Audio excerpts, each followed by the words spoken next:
Assalamu alaikum and welcome back to Medicower. This is the second part of our show on all the tests that we cover with the GP. So what the GP might test you for in relation to not feeling particularly well, and also needing to investigate what's going on with your blood and other areas of the body. Liz, we were talking about blood in quite a lot of detail in terms of the full blood count and folic acid and B12 deficiency. And why those were relevant. We've also talked a little bit about diabetes and the tests that are done for your bloods in relation to that. Yeah. And I thought what's important is now to come on to topics around cholesterol and then those other body functions that we have, our poo and urine as well. I think cholesterol is a very important one because we know that it's cholesterol that is one of the reasons people are more likely to have heart attacks. So I'd like to show you a picture of a very healthy artery. Okay. So if you look at this, it almost looks like a tube, doesn't it? And it's bright and pink and healthy. And that is an artery that doesn't have any cholesterol blocking it at all. But over the years, cholesterol tends to build up and coat the artery. Yes. And now I'd like to show you a really horrible photograph of an artery which has got a lot of cholesterol in it. So can you see that? This looks so different. Doesn't it? It looks yellow and glistening. That's fat, basically. And the hole and is you can much see smaller. the hole is so much smaller. Yeah. So you can imagine that is not going to be an artery which is delivering a healthy supply of blood. It's like having a partly blocked water pipe. Yes. Instead of turning on the tap and getting a good supply of blood, of water, you're only getting it trickling through. And that links to blood pressure problems as well, doesn't it? That not having more pressure to go through the tubing. Yeah, blood pressure will cause increased pressure to try and get through. Okay. So thinking about, have you got too much cholesterol in your blood, which therefore puts you at risk of problems like heart attacks and strokes? Now, when they do the test, they're looking at numbers, aren't they? I think the last time I spoke to a nurse about it, she says she's quite happy if your level's around 4. Yeah, there are different sorts of cholesterol in the blood. Some is a healthy cholesterol, and some is a not so healthy cholesterol. So very often it's having the balance between the two in the right order. But generally speaking, having numbers to follow does make life that bit easier and easier to understand, and also gives you a target to aim for. So we normally say a total cholesterol of 4 or less is pretty good. For everybody? For everybody. I mean, people would argue, but say the lower your cholesterol, then probably the better. But if you can get a cholesterol around 4, that's pretty good. So 4.3, 4.5, 4.7, what were we thinking then? I'd still be happy if it's in the low 4s, so 4.2, 4.3. If we're creeping up to the 4.9s and 5s, then I'm thinking not as good as it should be. And a lot of patients will need to take tablets which will lower the level of cholesterol in their blood. And these tablets are called statins. Yes, we hear a lot about atorvastatin, simvastatin, exactly. There's quite a few. And different people get on better with one tablet rather than the other. We tend to use quite a lot of atorvastatin now. But particularly important if anybody's ever had a heart attack or a stroke, to make sure their level of cholesterol is absolutely spot on to reduce the risk of further problems.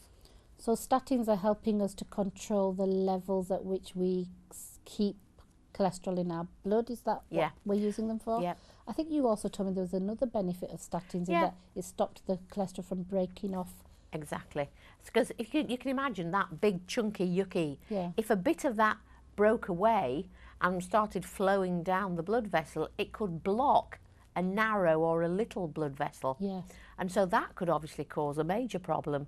So the statin will reduce the chance of those bits of cholesterol floating off. Okay. So this is another blood test, is it? Checking for cholesterol? Yeah. Okay. What else do we need to know? It's linked to heart problems, isn't it? Absolutely, yeah. And I keep going back to patients who've got diabetes, but people with diabetes are more prone to having problems with their cholesterol. So particularly important for somebody with diabetes to be having it checked.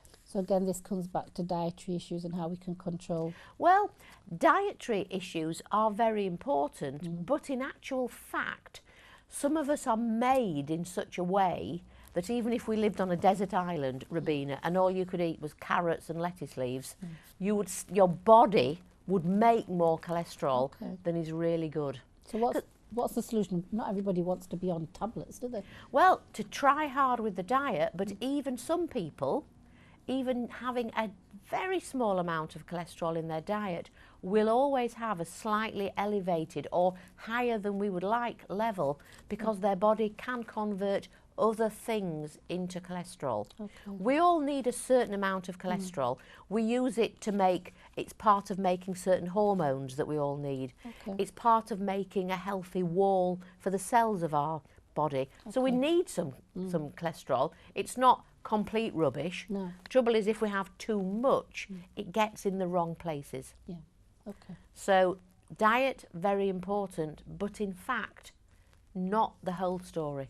Which is why people may still need medication. Yeah, which is why people can be trying so hard, but at the end of the day, only 20% of our body's cholesterol level comes from the diet we eat. So in other words, 80% is nothing to do with what you're eating. It's the way our body uses other things to convert into cholesterol.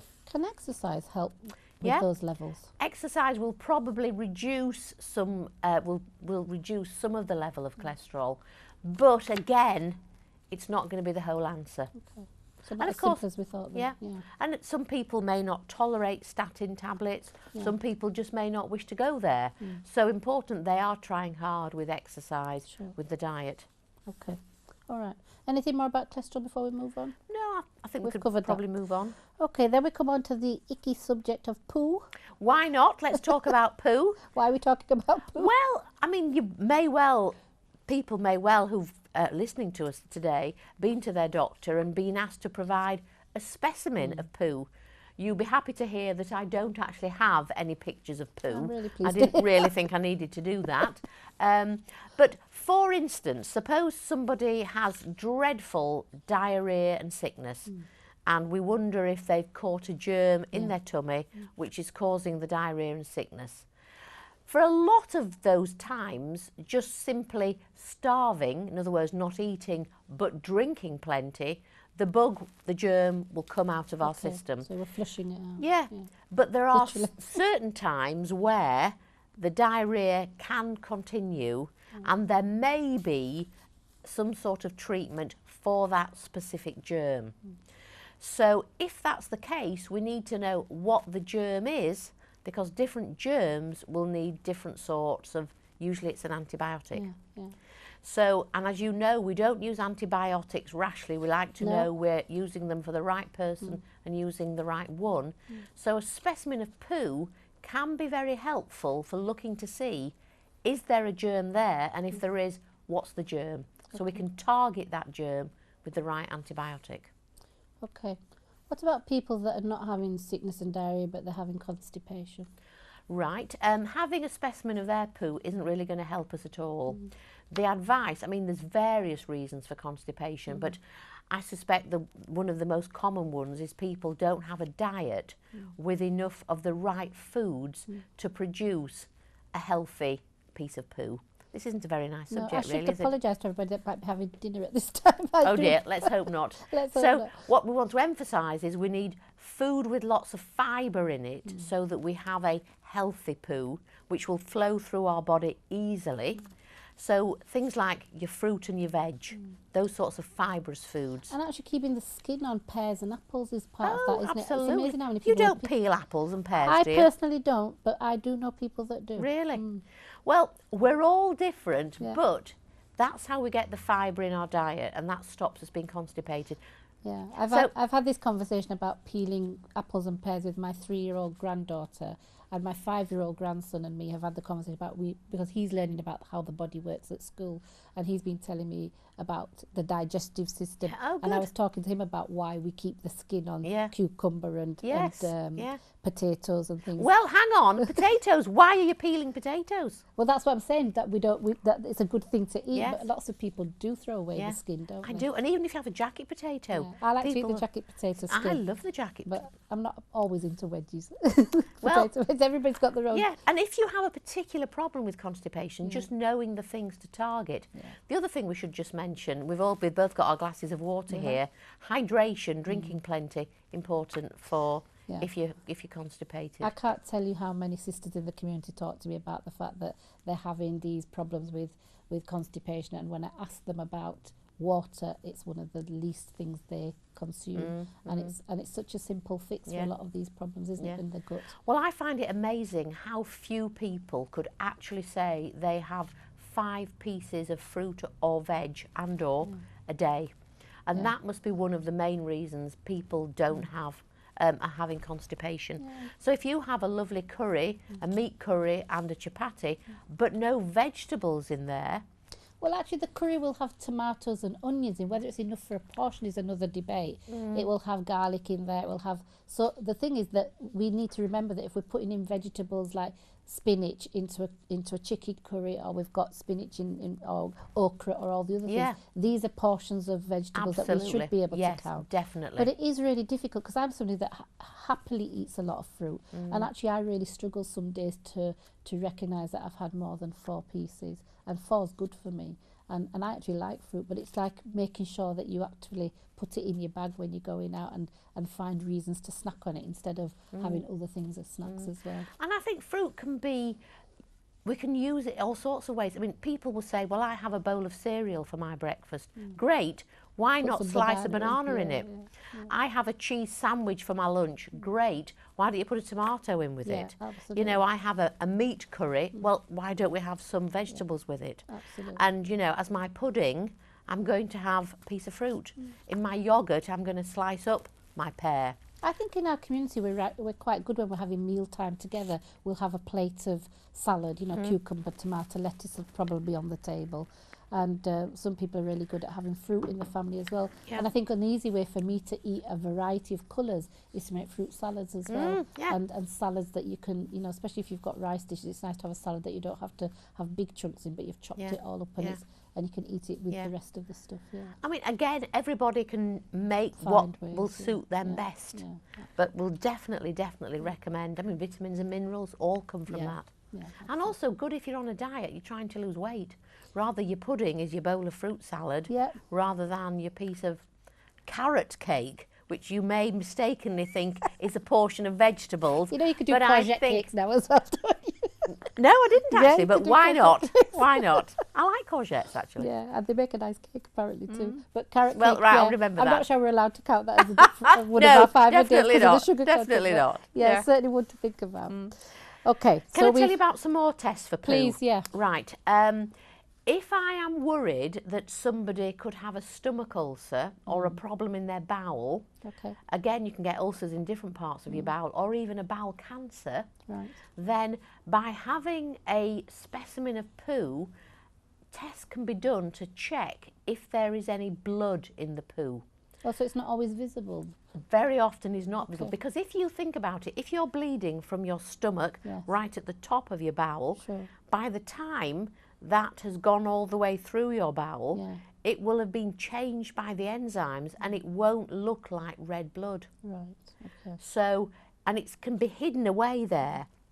And something that a lot of the people watching may well know, when you reach the age of 60, everybody is sent a kit for sending their poo away. There was an advert for this, wasn't there? Absolutely, to see if there is any sign of any blood in the poo, because if there is, we need to investigate further. It is not normal to have any blood in your poo. At any age? At any age, definitely not.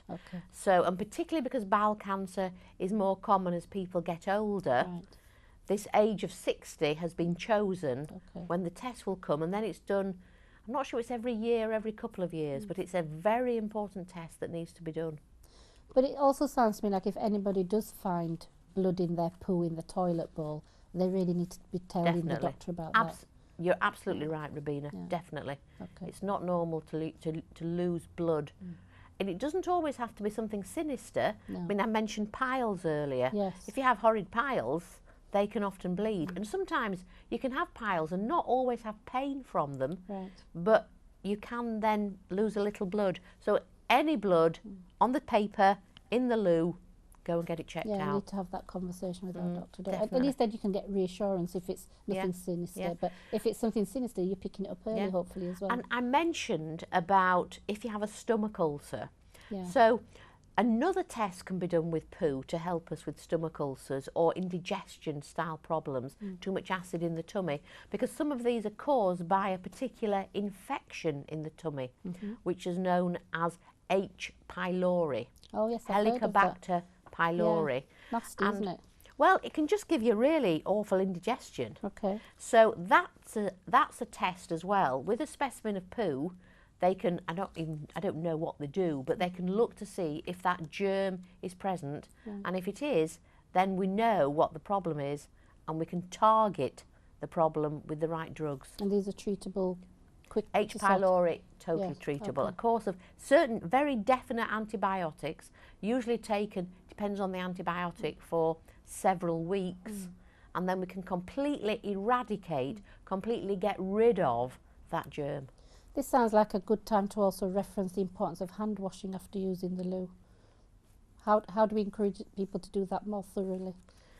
I think it just has to become second nature so that you don't even think about it. It's just done. Yeah, and making sure the younger children are being monitored. Yeah. Yeah. And making, soap available so that you've got something there, a towel available.